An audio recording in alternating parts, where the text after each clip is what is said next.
Imagina que o Estado é uma grande empresa chamada Brasil S.A. Ela tem milhões de clientes, que somos nós, cidadãos. Tem funcionários, dinheiro, prédios, contratos, serviços e, claro, muitos problemas para resolver. Agora, para essa empresa funcionar, não dá para ser bagunça, né? E é aí que entra o nosso tema de hoje: direito administrativo. Nessa aula eu vou te explicar de forma simples, como se você nunca tivesse estudado isso antes. O que é direito administrativo? Quais são os princípios da administração pública, o famoso LIMP? Quais são os poderes da administração? O que é um ato administrativo? Como funciona a responsabilidade civil do Estado? Como é feito o controle da administração? Como é organizada a administração pública? O que é uso e abuso de poder? O que é improbidade administrativa? E a famosa Lei de Acesso à Informação. E mais, eu vou te dar macetes e técnicas de memorização ao longo do vídeo para você realmente gravar esse conteúdo, não só assistir e esquecer. Se você está estudando para concurso, faculdade ou simplesmente quer entender como o Estado funciona, fica comigo até o final que essa aula foi feita para você. Para começar, vamos simplificar. Direito administrativo é o conjunto de regras que diz como o Estado deve agir quando está administrando, gastando dinheiro público, contratando, demitindo, prestando serviço, aplicando multa, construindo obra, atendendo você no posto de saúde e assim por diante. Ele responde perguntas como: quando o Estado causa um dano, ele tem que indenizar? O servidor público pode fazer o que quiser com o cargo? O que acontece quando alguém usa dinheiro público para benefício próprio? Qualquer pessoa pode pedir informações ao governo? Então, o que você precisa guardar agora é direito administrativo igual regras do jogo da administração pública. E tudo que a gente vai estudar hoje são justamente as regras mais importantes desse jogo. Agora, vamos entrar no coração do direito administrativo, os princípios da administração pública que estão no artigo 37 da Constituição. Guarda uma sigla que vai te acompanhar pelo resto da vida: LIMP. Repete comigo: LIMP. Cada letra é um princípio. L. Legalidade. I. Impessoalidade. M. Moralidade. P. Publicidade. E. Eficiência. Macete visual. Imagina um grande letreiro escrito Administração Pública, todo sujo. Aí chega um servidor com um pano e um balde e está escrito no balde: limpe. Cada vez que ele passa o pano, aparece uma palavra: legalidade, impessoalidade, moralidade, publicidade e eficiência. Vamos entender cada um de forma simples. Legalidade. Na vida privada, você pode fazer tudo o que a lei não proíbe. Na administração pública é o contrário. O Estado só pode fazer o que a lei autoriza. Legalidade aqui significa: a administração é como um robô programado. Se não estiver no código, na lei, ela não pode fazer. Então, sempre que você pensar em direito administrativo, lembra: servidor público não age por vontade própria, mas por vontade da lei. Impessoalidade. Impessoalidade significa que o Estado não tem queridinho. O poder público tem que tratar todos de forma igual, sem privilegiar amigo, parente, eleitores ou quem pensa igual. Exemplo: usar verba pública para fazer propaganda pessoal com a cara do prefeito gigante na placa da obra fere impessoalidade. Grava assim: o Estado não age em nome próprio, ele age em nome de todos. Moralidade. Nem tudo que é legal é moral. Moralidade significa que o agente público tem que agir com honestidade, boa-fé, lealdade e ética.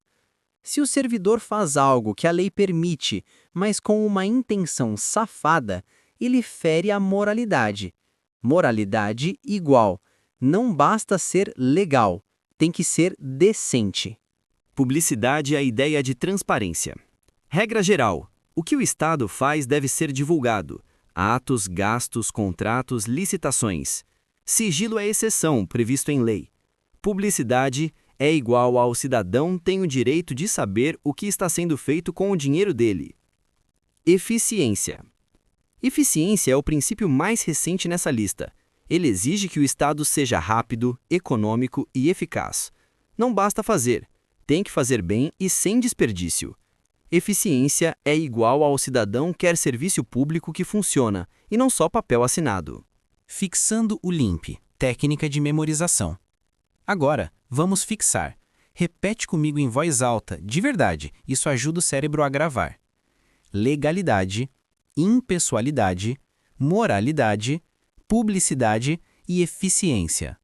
Agora, feche o olho por 5 segundos e imagine o servidor faxineiro limpando a placa da administração pública com o balde escrito LIMP. E se você estiver vendo esse vídeo com papel e caneta, escreve no meio da folha, LIMP, e puxa 5 setinhas. Poderes administrativos, a caixa de ferramentas do Estado. Agora que você já tem a base dos princípios, vamos falar dos poderes administrativos. Pensa assim, poderes administrativos são as ferramentas que o Estado tem para conseguir realizar o interesse público. Vou te mostrar dos mais importantes e sempre com exemplos. Poder vinculado, x poder discricionário. Primeiro, uma divisão básica.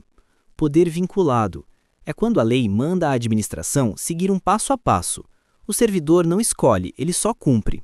Exemplo, se a lei diz que para receber determinado benefício a pessoa precisa de 3 requisitos e ela prova os 3, o servidor é obrigado a conceder. Macete, poder vinculado é tipo vídeo de receita, você só segue. Poder discricionário é quando a lei dá uma margem de escolha sobre o que é mais conveniente e oportuno. Exemplo, escolher por onde começar uma obra de asfaltamento, bairro A ou bairro B, quando a lei não diz a ordem, mas dá critérios gerais. Macete. Poder discricionário é tipo o MasterChef. Você tem ingredientes e regras, mas pode usar a criatividade dentro dos limites. Poder hierárquico. O poder hierárquico é o poder de organizar a casa por dentro. É a relação entre chefes e subordinados, distribuição de tarefas, ordens, revisão de atos. Pensa numa árvore. Tronco igual a chefia maior. Galhos igual a chefes intermediários. Folhas, servidores na ponta. Esse poder garante que a administração não seja um monte de gente perdida, mas uma estrutura organizada. Poder disciplinar. O poder disciplinar é o poder de aplicar sanções aos servidores e, em alguns casos, a particulares que têm um vínculo especial com o Estado, como empresas contratadas. Exemplos de sanções: advertência, suspensão, demissão. Ele existe para garantir que quem trabalha para o Estado cumpra regras internas e não faça besteira impunemente. Poder regulamentar. O poder regulamentar é o poder de editar decretos e regulamentos para detalhar as leis. A lei diz o que deve ser feito. O regulamento explica como vai funcionar na prática. Exemplo: lei cria um benefício e o regulamento explica como pedir, prazos, formulários e etc. Importante: regulamento não pode contrariar a lei, só complementar. Poder de polícia. Por fim, o poder de polícia. É o poder do Estado de limitar direitos individuais para proteger o interesse público, segurança, saúde, meio ambiente, ordem urbana. Exemplos: multa de trânsito, interdição de local perigoso, fiscalização sanitária. Pensa assim: poder de polícia é igual ao Estado dizendo: até aqui você pode ir, daqui para frente você prejudica os outros. Atos administrativos, as decisões formalizadas do Estado. Agora vamos para um conceito que cai muito em prova e aparece muito na prática: ato administrativo. Em linguagem simples, ato administrativo é a decisão formal da administração pública que produz efeitos jurídicos dentro da lei para atender o interesse público. Exemplos: nomeação de servidor, concessão de licença, aplicação de multa, autorização para funcionar um estabelecimento. A doutrina traz elementos de atributos desses atos. Vou te passar um macete para lembrar os elementos.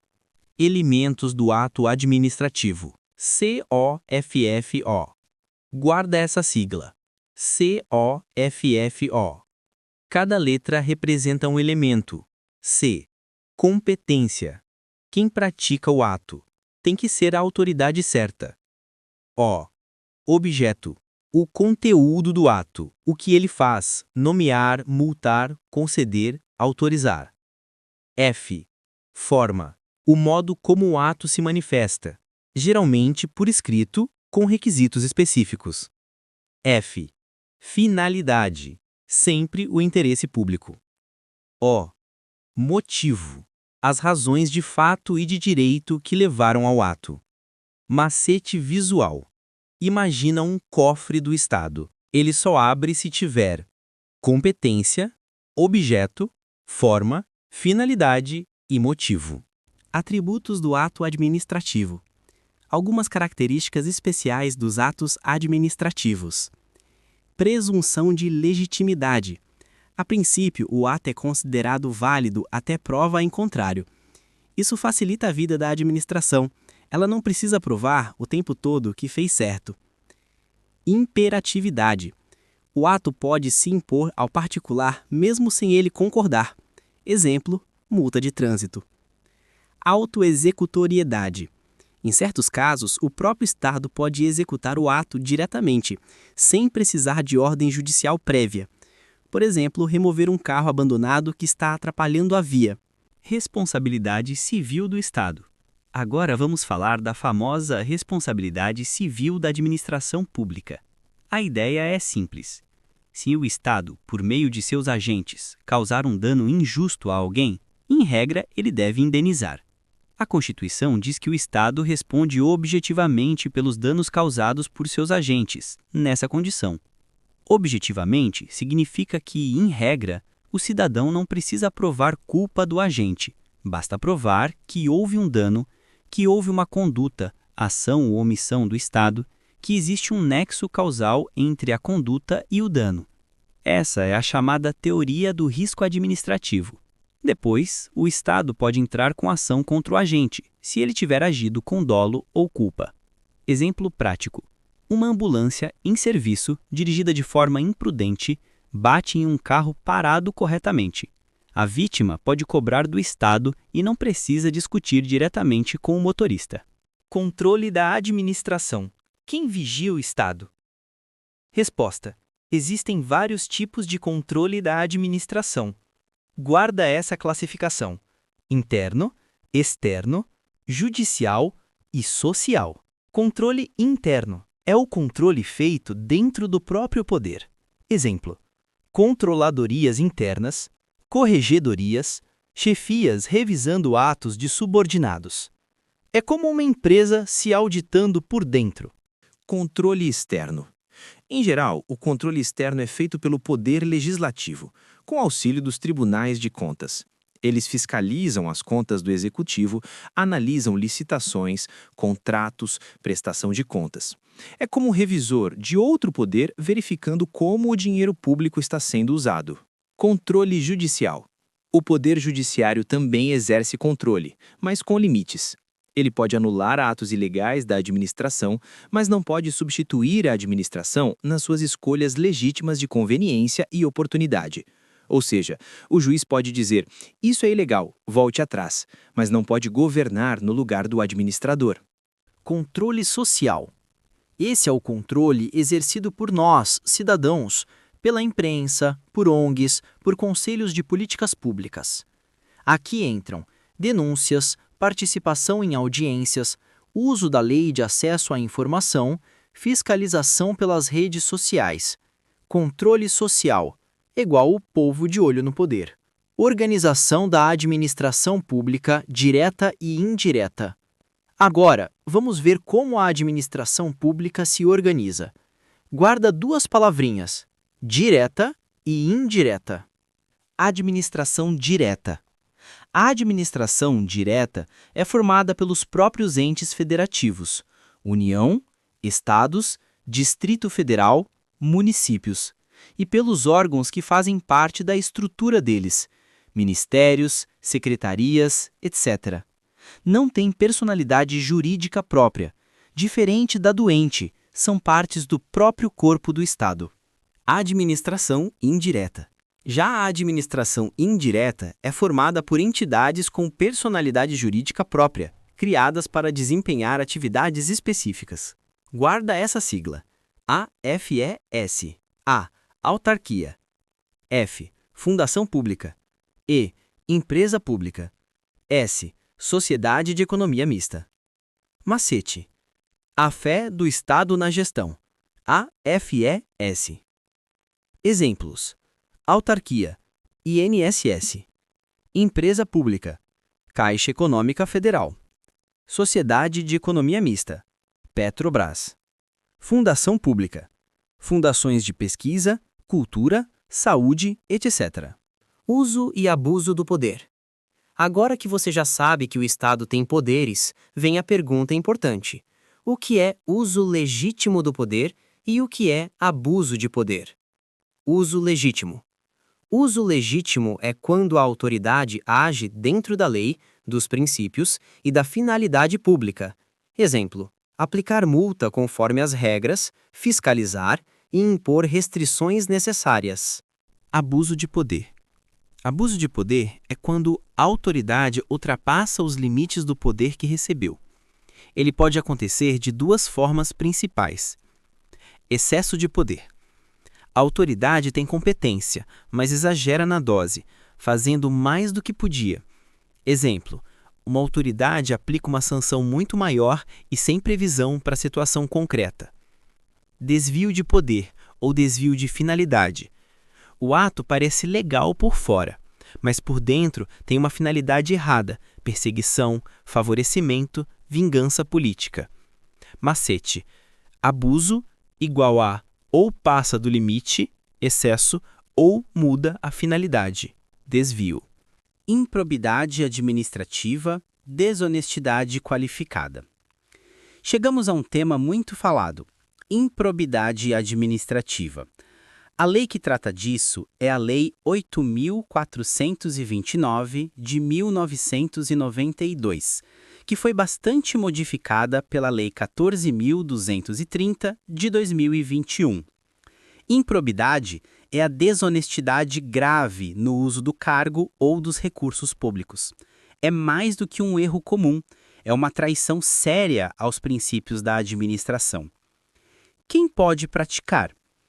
Podem praticar atos de improbidade agentes públicos em geral, servidores, ocupantes de cargos, mandatários políticos. Particulares que ajudam ou se beneficiam do ato de improbidade. Por exemplo, um empresário que participa de um esquema de desvio de dinheiro. Tipos de atos de improbidade. Visão simplificada. De forma bem resumida, a lei trabalha com atos que geram enriquecimento ilícito do agente, quando ele enriquece às custas do patrimônio público. Causam dano ao erário, prejuízo ao patrimônio público. Atentam contra os princípios da administração pública, mesmo que não haja dano financeiro direto. Tudo isso com condutas graves, com dolo, especialmente depois da reforma da lei. Dolo como regra. Com a reforma, ficou mais claro que, em regra, é preciso dolo e intenção para caracterizar improbidade. Ou seja, não é qualquer errinho, descuido ou falha que vira improbidade. Improbidade é desonestidade intencional grave. Sanções de improbidade. FDMC. Se ficar comprovado que houve improbidade, podem ser aplicadas sanções como F. Função. Perda da função pública. D. Direitos políticos. Suspensão dos direitos políticos por um período. M. Multa. Pagamento de multa civil. C. Contratar. Proibição de contratar com o poder público ou receber benefícios. Macete. FDMC. Função. Direitos políticos. Multa. Contratar. Lei de Acesso à Informação. LAI. Agora vamos falar de uma lei que mudou a relação entre Estado e cidadão, a Lei de Acesso à Informação, a Lei 12.527/2011. Ela regulamenta o direito de qualquer pessoa a acessar informações públicas. Você não precisa justificar o motivo do pedido, é um direito seu. Regra: acesso, exceção, sigilo.